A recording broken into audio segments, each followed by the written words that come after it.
morning.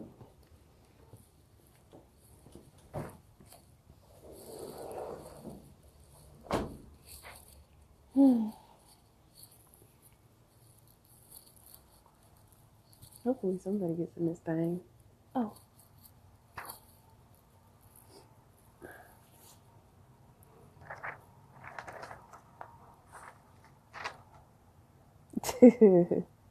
Hello.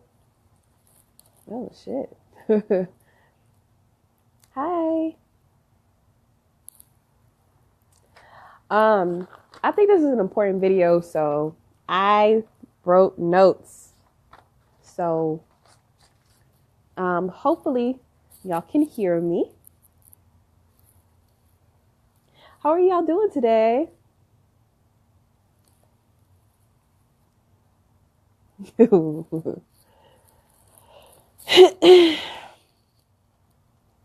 Good morning or afternoon. I'm in California, so, it's still morning over here. So, let's talk about sex. Let's talk about astrology.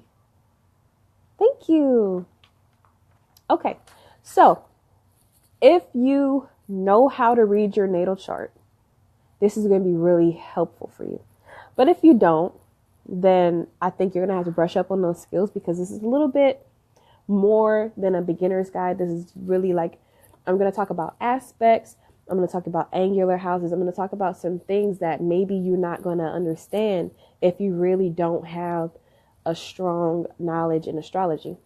But everybody should at least know, their sun, moon, Venus, Mars, Mercury, blah, blah, your ascendant. You should know that at least. Like, even if you don't understand the, like maybe the aspects of it all, you should at least kind of know where your stuff is. So, for example, me, I'm a Capricorn sun. My moon is in Gemini. Mercury is in Aquarius. Venus is in Sag. Mars is in Virgo. So those are the main ones that we're going to be looking at. And like, if you know more about astrology, then, we can actually have a discussion. But if you have questions, feel free to drop them, because I can answer them for you. Who is this? Okay, anyway. So what I want to tell you is, if you have any planets, sun, moon, Venus, or Mars, or Rahu, which is in Vedic, if you have any of those, in Western astrology, Rahu would be your north node. So if you have any of those planets in the signs of Aries, Libra, Taurus, or Scorpio, you already have a sexually charged energy about you, period. Like, if you have any of those, like I said, sun, moon, Venus, Mars, or Rahu, if you have any of those signs with that, any of those planets with Aries, Libra, Scorpio, or Taurus, those are very sexually charged signs. So you already have like a very sexual energy about you.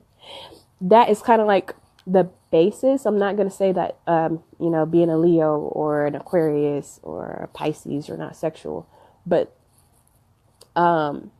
those four signs are ruled by, Mars and Venus, so those are your sex and love planets, So another thing, if you have like maybe your ascendant in one of those signs, so maybe you have Aries rising, Libra rising, Taurus rising, Scorpio rising, you're going to have a lot of sexual energy about you, and people are going to see that. Another thing is, it's called the Lord of the Ascendant, which pretty much means like the planet that rules the sign. So my ascendant sign is Aquarius. That makes it to where the Lord of my ascendant is going to be Saturn. So if I have Saturn all over and up and through certain places in my chart, that's going to make it a lot more sexual. So for you, let's say you have a Gemini rising. That means Mercury is the Lord of your ascendant. If you have a Leo rising, the Sun is the Lord of your ascendant. If you have a Pisces rising, Neptune or Jupiter, that's the Lord of your ascendant. So that's important to know. This is like I said, this is for people who know about their chart. I'm going to show you a little illustration I drew. I'm not the greatest artist, so if you better not laugh, okay? I tried damn hard to make this a good circle. So this is kind of like a blank illustration of your chart, right? And right here, that ASC next to 1, that is where your first house would be. And then you see that 4, that's where your 4th house would be. That 7 is where your 7th house would be. And that 10 is where your 10th house would be. Those are your angular houses. Those are houses that are where you have like the building blocks of your chart, right? So if you have maybe like Sun, Moon, Venus or Mars, if you have any of those planets in one of those 4 houses, that's going to be really, really, really portrayed through your personality, through your life, and through how people see you. So that's going to really show people how sexually charged you are if you have any of those planets there. I want to make another really important house is your 8th house. So you see the 7th house is like right there. The next house right here, that's your 8th house. Anything that's in your 8th house is like super, super, super sexually charged because it's the house of Scorpio, the house of Pluto. It's your sexual, intimate, deep, dark house, your deepest burning desires. If you have anything in your 8th house, you are going to be a very, very sexually charged being. I would also say 5th house. 5th house is really sexually charged too, but it's not as it's not as visible. It's there. It's a little bit more like underneath it all because see, your 4th house is like your home, like how you are at home. And so your 5th house is your creation. I would say it's like what you put into that home. It's the house of children, And so obviously a lot of people are not going to see that side of you unless you invite them into your home. You get what I'm saying? And like 8th house is really important, but the way a lot of people are built, you won't see their 8th house until you're invited into their 7th, which is through a relationship. So I would say if you have any planets in your 1st house, your 4th house, your 7th, your 10th, your 5th or your 8th, those are really, really, really key and vital to discussing how you are in sex. This is going to tell me your love language, your sun sign. It's going to tell me the way that you go about doing things.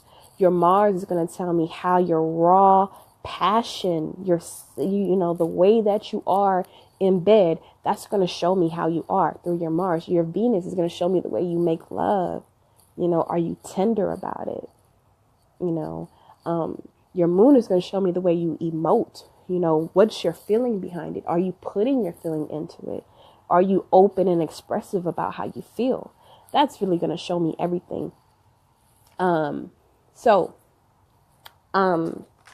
definitely want to say on your chart, if you are able to do that, if you're able to have access to your chart, and if you, you can,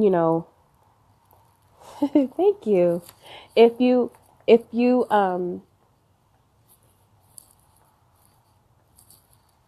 my neighbors is tripping. Hold on, Anyway, sorry. If you have any aspects to your sun, let's say Venus or Mars or Pluto, if you have like any of those things aspecting your sun, guess what? You're going to have a really, really, really exuberant sexual nature. Like if you have Venus aspecting your sun, you're going to be a very charismatic, loving, harmonious, sweet, kind, gentle, attractive, beautiful person. You have Mars with your sun, aspecting your sun, maybe through a conjunction or a square or an opposition. Oh, by the way, you really just want your Venus to conjunct your sun. Like if you have like a square or an opposition or anything like that, it's not going to come across as nice and as harmonious as you would with a conjunction. So Venus conjuncting your sun is going to be top notch for you to, to express like your sexual nature. And it's really not even a sexual nature. It's more of a sensual nature. It's more like a gentle nature. You know what I'm saying? When you have your Mars with your sun, it can be conjuncted, it could be squaring, and it could be in opposition. And with any of those are going to be really, really dynamic Mars qualities. So you're going to be very direct, very straightforward. You go after what you want, and you're just very dynamic with your sexual energy. You really know how to channel that. And it really just flows from within you. So you're going to be like sharing, it's going to pour out of you, when you have any like Mars with your sun as far as sex goes. And if you have like sun with Pluto through a conjunction, a squaring, or opposition, that's going to be really deep and dynamic, dark, intensive, really edifying, loving, powerful, soul stimulating type of a sexual drive to you. And people are going to find you to be like so attractive. People are going to be obsessed with you, to be honest. When you have Pluto, disclaimer, if anybody that you're involved with has aspects, any of those personal planets to your Pluto, they are going to have an obsession with you. They're going to have a fixation on you, and they're not going to be able to let you go. And so if you'll find out, like, I'm going to get more into that during this, talk or whatever. But, like I said, anything with your sun and your Pluto, if they're aspecting through a conjunction, through a square, and through an opposition, these are going to be really dynamic sexual energies that you're going to show. And it's not something that you can necessarily hide or control. This is just the way that you are. And people react to you in a very strong way. Now, if you have like your moon with Venus, you're going to have a really nice connection. And that's going to be either be through,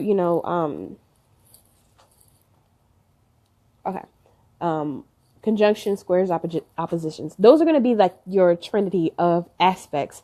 And what I want to tell you, for those who don't understand aspects, a conjunction, what that really means is if you have a sign that's in the same sign, two planets in the same sign in the same house. So for example, I have Venus and Pluto and Jupiter in my 10th house. Those are all conjunctive with each other. You know what I'm saying? They're all in the 10th house.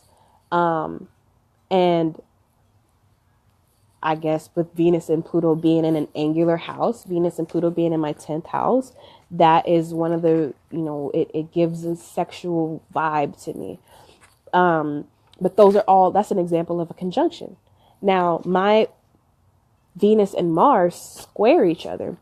So, like for example, my Venus is in the 10th house, but my Mars falls kind of in the 8th. And so they're in Virgo and Sagittarius. They're 4 signs apart. They square each other. They don't necessarily see eye to eye, but they're, 4 signs apart is pretty much your marker for if something squares. And they pretty much kind of come at each other at a harsh angle. So that's why they're squaring, because it's kind of a tough, rigid type of situation. And so my Venus is stronger than my Mars, actually. And so I definitely approach my love and my relationships in a very strong and head first way. So that kind of is an explanation or an example of kind of how that energy plays out. So if you have a square with those things, you're going to really, really see that dynamic energy with those two planets, and it will play out. And the way that it's going to translate to us is going to be very sexual, very attractive, and we're going to want to dry hump you, you know. When you have Moon with your Mars, ooh, Moon squaring your Mars, Moon conjuncting your Mars, Moon opposite your Mars. This is going to be super, super, super, super emotionally charged sexual energy. You get what I'm saying? And it's you have your heart in it, you have your love in it, and you're going to truly emote how you feel in sex with that person that you're with. And even if, really, I would say people who have like Moon and Mars conjunctions or squares or oppositions, a lot of times, like, they don't know how to turn it off. Like, they don't know how to perform badly. They don't know how to, like, just have sex with no emotions to it. Like, they do have strings attached. They need that type of, it's a fulfillment that they need, that emotional fulfillment through sex. It's very important for them. When you have, like, Moon with Pluto, oh my gosh. Ooh. Be careful, because you could be a stalker. You could be a person that has a hard time letting people go, but you really have a deep, dark, enigmatic, magnetic type of sense with the way that you emote and with the way that you relate to the person that you're with. You're really, really, really going to have a really strong magnetic hold with the person that you're with. And you really want to know them inside out, soul, body, mind, spirit. This is the type of love that really transforms you. You transform through your relationships with people.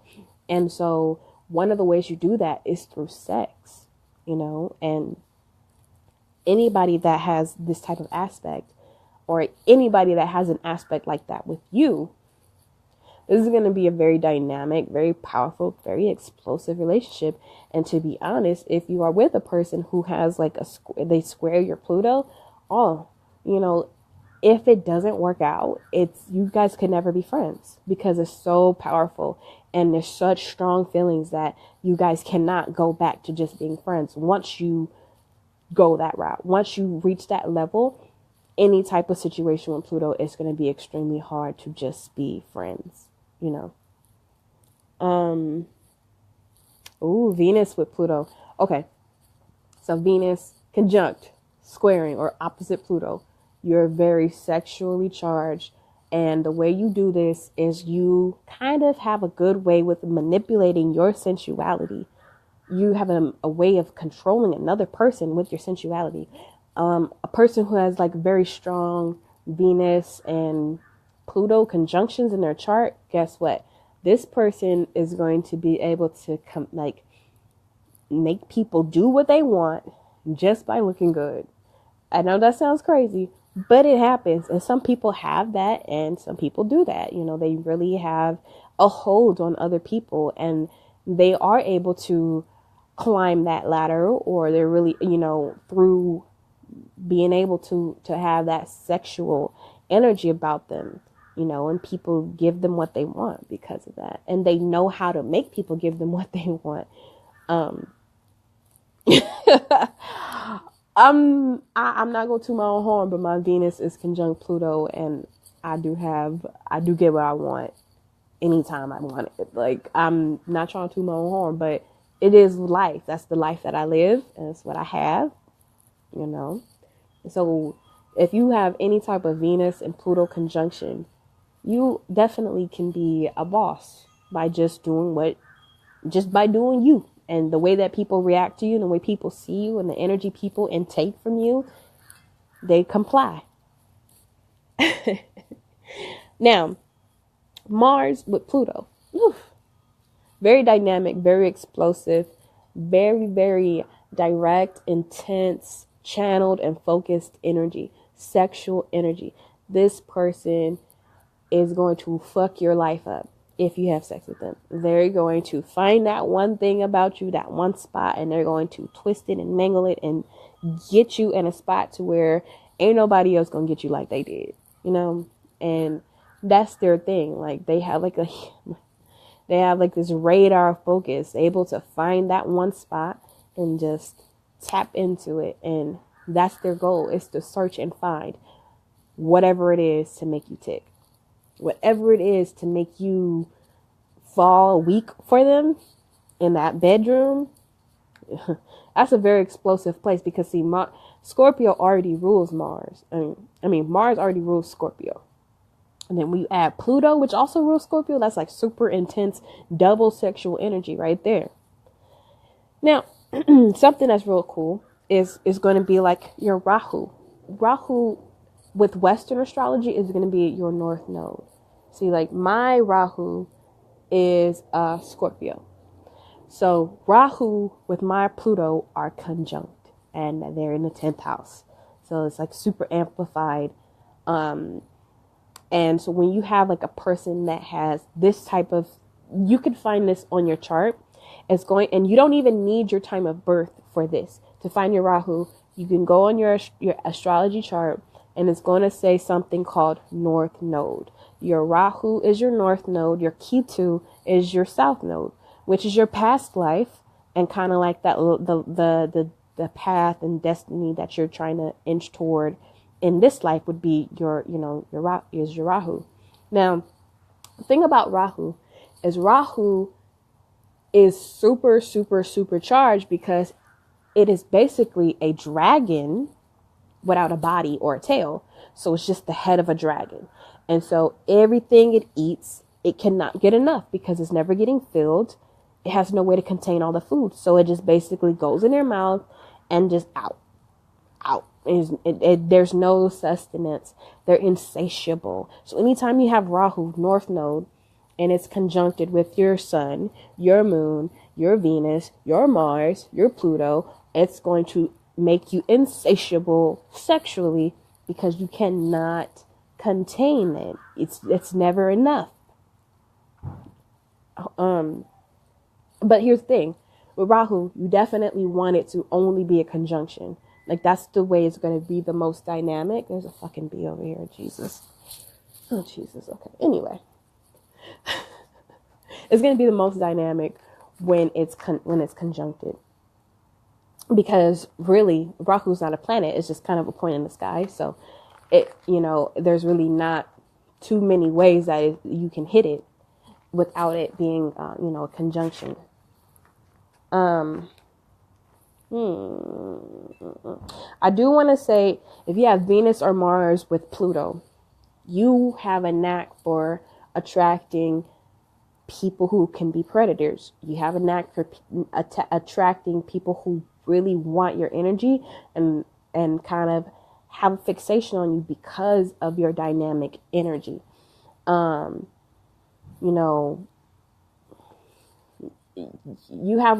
may attract people who are stalkers. You might attract people who maybe weren't stalkers before they met you, and now all of a sudden they can't let you go. For some reason, you changed them, you transformed them, you brought out this dark side of them that they never knew they had, because you have this really dynamic energy. I do want to also tell you, like I said, the really strong dynamics in relationships, sexual relationships, are going to be any of those planets. Let's say you have a person who, they have a moon in Cancer, and they have a Mars in Cancer, and their Venus is in Taurus, right? Let's say those things. And you have a Mars in Scorpio.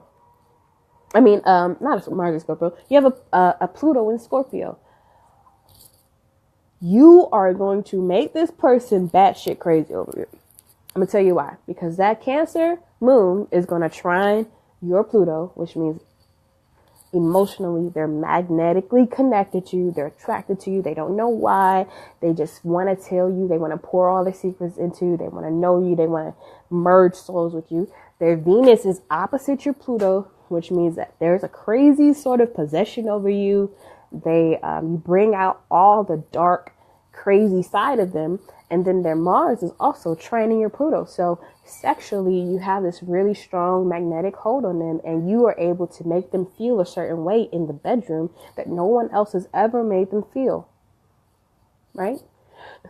So if you're with somebody, especially like with me, having my my Pluto in Scorpio, being with a Scorpio with like, at the late end of the Scorpio train, or a Taurus with the late end of the Taurus train, that's a person that if we end, it's not going to end well. Even though we have a really strong connection, because that Pluto was there, it's going to be hard for that person to let go. It's going to be very hard for that person to move forward. It's going to be very hard for that person to be okay with the idea of me being with someone else.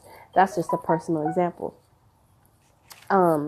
But you really want to, like I said, you want to really look at with your personal chart, your personal sexual drive, the way people perceive that.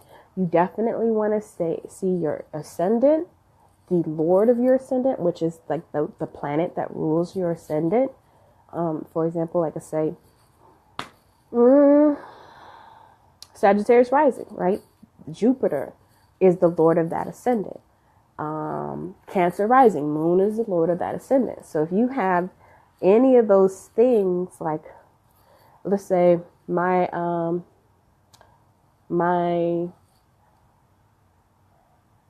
ascendant is in Aquarius. So the Lord of my ascendant is Saturn. If I had like Saturn in my 8th house or 7th house or 10th house or 4th house or 1st house, that would be a very sexually charged energy. I don't have Saturn anywhere like that. My Saturn is in my 2nd house, I believe. Let's see, for Taurus, Venus is the Lord of your ascendant. So you have Venus in your 1st, your 4th, your 7th, or your 10th house. That's going to be a very sexually charged energy that you exude to people, and people are going to want to fuck you. You know? You have any of those planets in your 8th house. People may not know they want to fuck you, but once they get to know you, they're going to want to fuck you.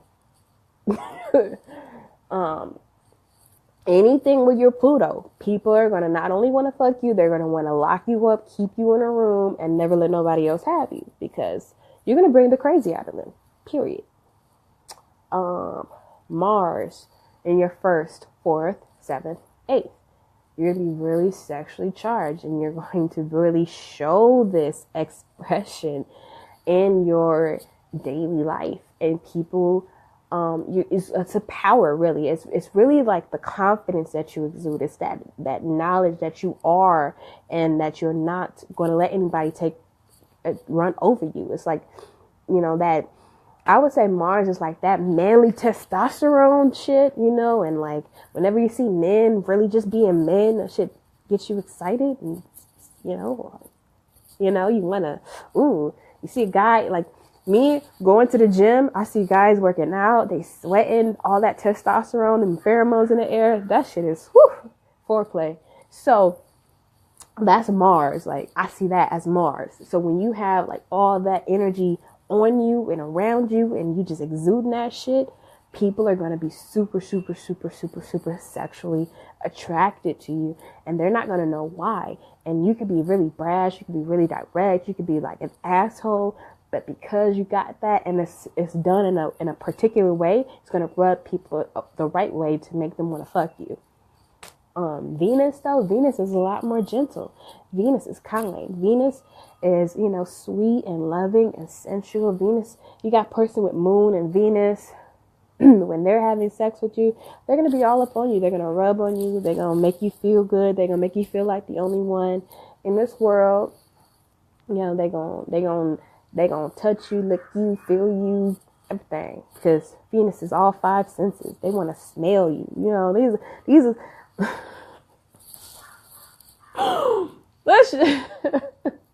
Venus and the Moon, you know, that's a very emotional tie to your relationship, the way that you love, and your tenderness is going to make you super, super tender.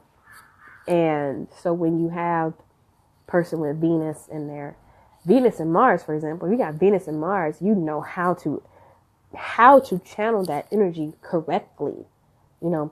And I would say the more sexual energy you have, honestly, the more creative you are. You're super creative. And if you don't, like, if you are not constantly addicted to sex, and like if you don't have like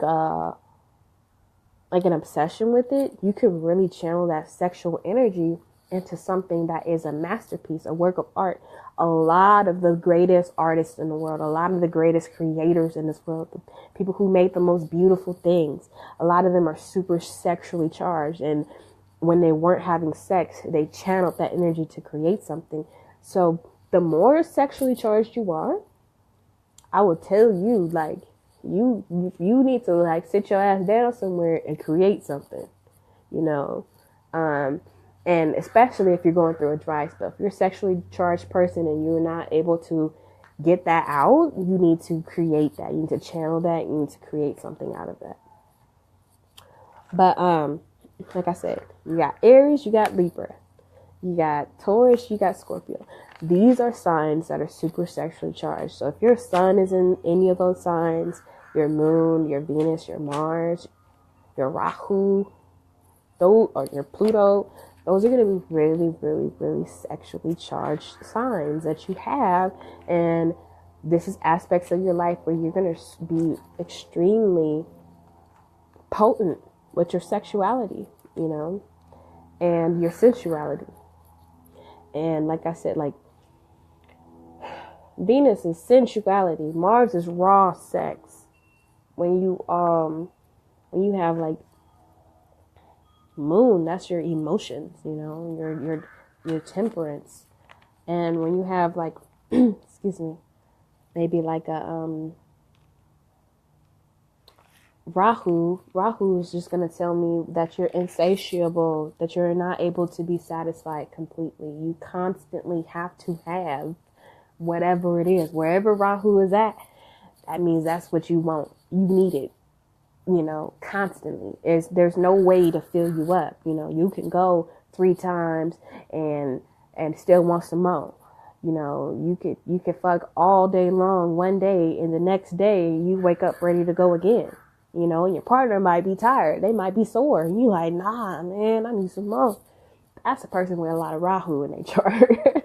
You know? If you have any of those things, you are really going to be sexual. For example, like Mars, if you have a Mars and an air sign, these are people who like to talk dirty to you. These are people who like that cerebral stimulation. These people really, really, really, really, really enjoy having somebody start that. Like, and for them, their sexuality starts in their mind. You know, so if you can start imagining things, you can give them sensory details. You can get that ball rolling and make them start imagining and thinking about all the nasty shit they want to do to you. Best believe a Mars and an air sign, which would be Aquarius, Gemini, or Libra, they're going to enjoy that shit. They're going to love it a lot. And Aquarius, because it got that Uranus aspect, Aquarius, Mars people, they want to try some shit. They want to try some kinky shit. I wouldn't be surprised if they had a fetish, you know.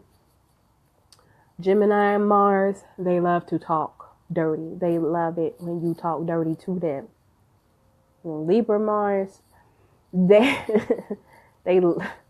like to argue. You know what I'm saying? Like, if you with a Libra Mars, if you get into an argument with a Libra Mars, y'all might just wind up fucking.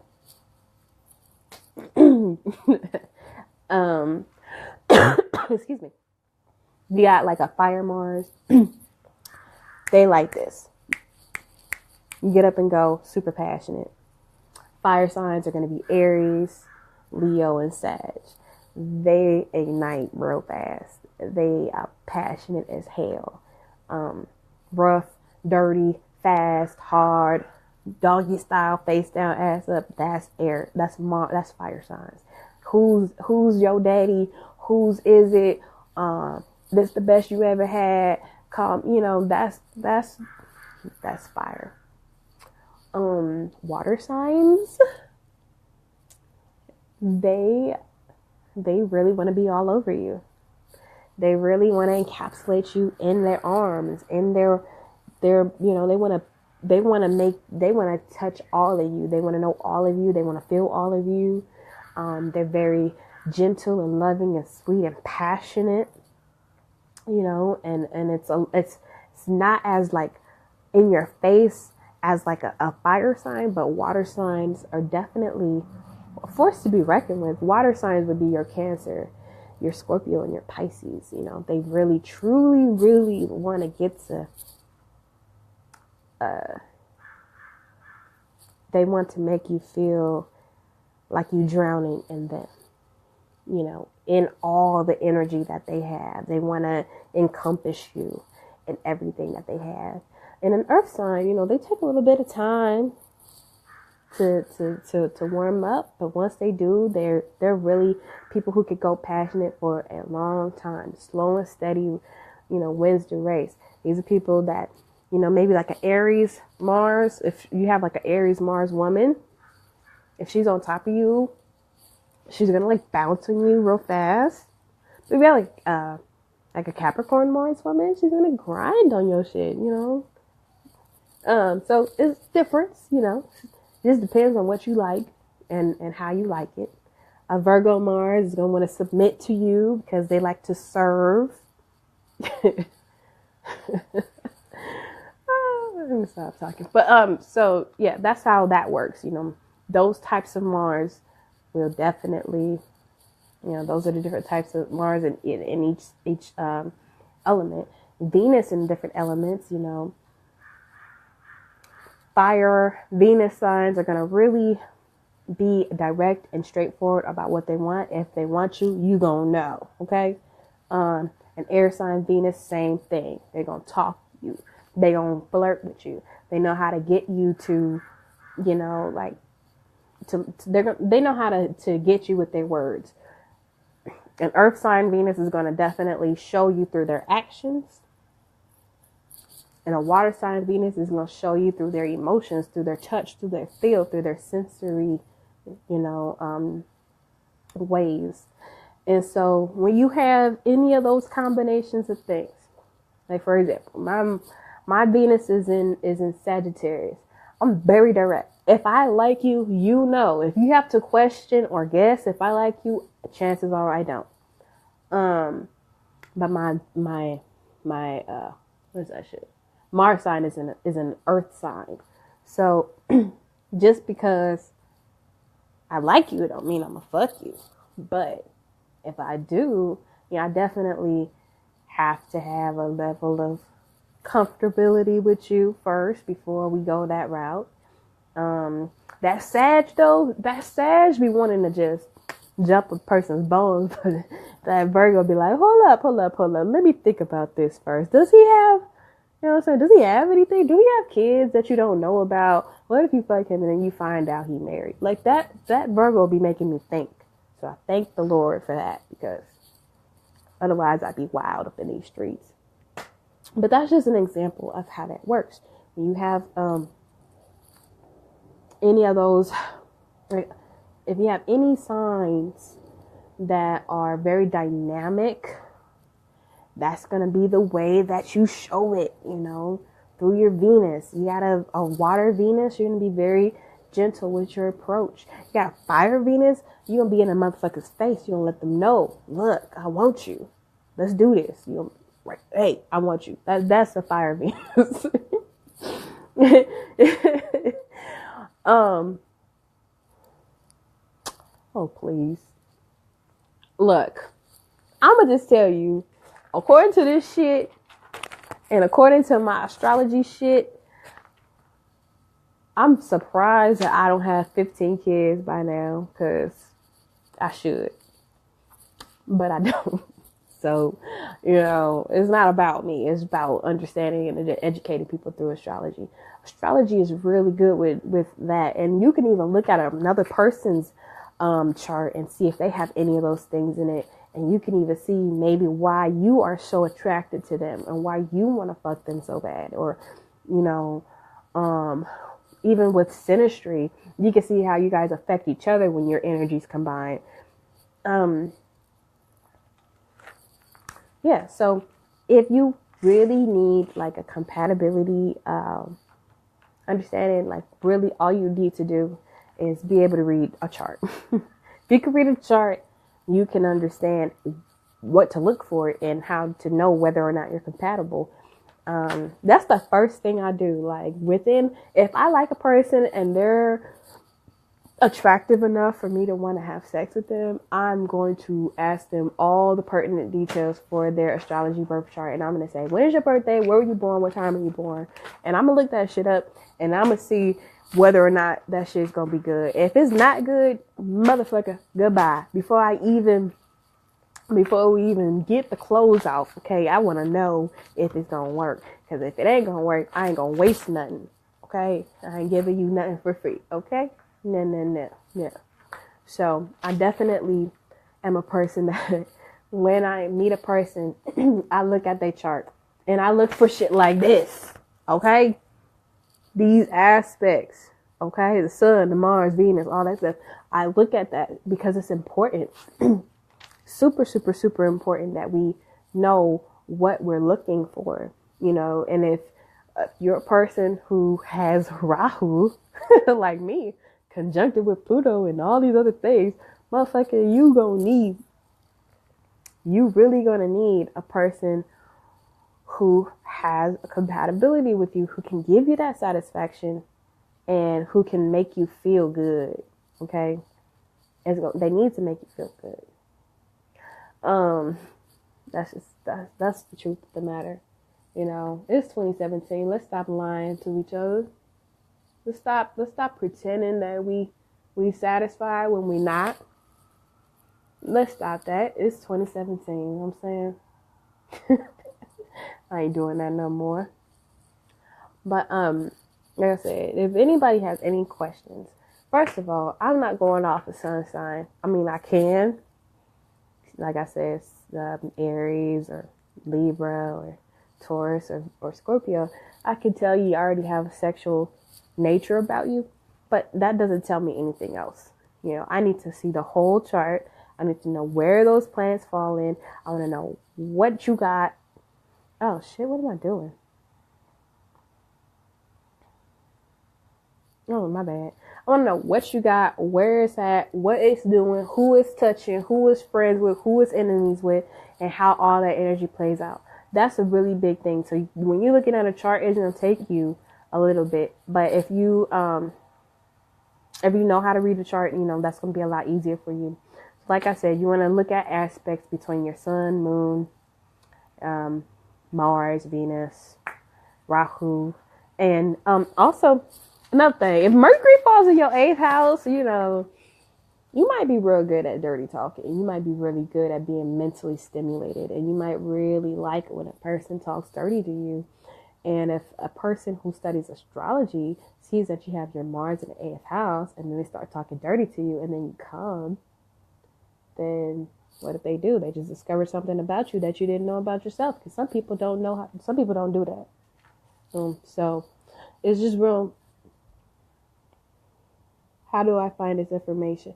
So, why am I doing that? Okay. How do I can I type something in here?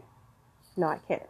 So I'm going to post a link and it's just going to take you to, a couple of my favorite, sites for astrology natal charts, and they're all free, but you need to know your birth date and where you're born at, city and state, and the time of birth. Now, if you don't have the time of birth, then obviously you're not going to know what houses you have, what your rising sign is. You're not going to know any of that stuff. I mean, you will know your angular houses, which actually could work. Like if you have an idea about the time you're born and you at least know your ascendant, then your angular houses will be intact. And you can find out if any of those things fall in those houses. That would really work for you. And you also don't need your time of birth for these aspects to like Sun, Venus, Mars, and nothing like that. You don't need your time of birth for those planets, for the planets.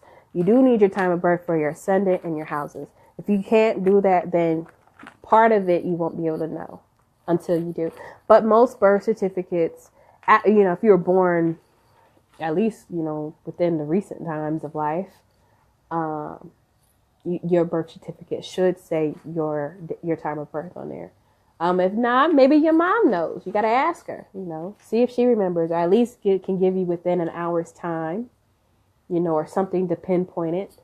But yeah, I'm going to make another video. I'm going to talk about maybe synastry. So this video was more so focused on like your own sexual expression, but like the one that I'll probably make later would be kind of how your shit interacts with your partners, and how that's going to look and how that's going to feel when you have a person who hits you in the right ways, and there's a reason why you may have had a person who you really, really enjoy sexually, but maybe they didn't have anything else to offer, or a reason why you loved everything else about them, but once y'all got into the bed, it really wasn't that good because you weren't, necessarily compatible there.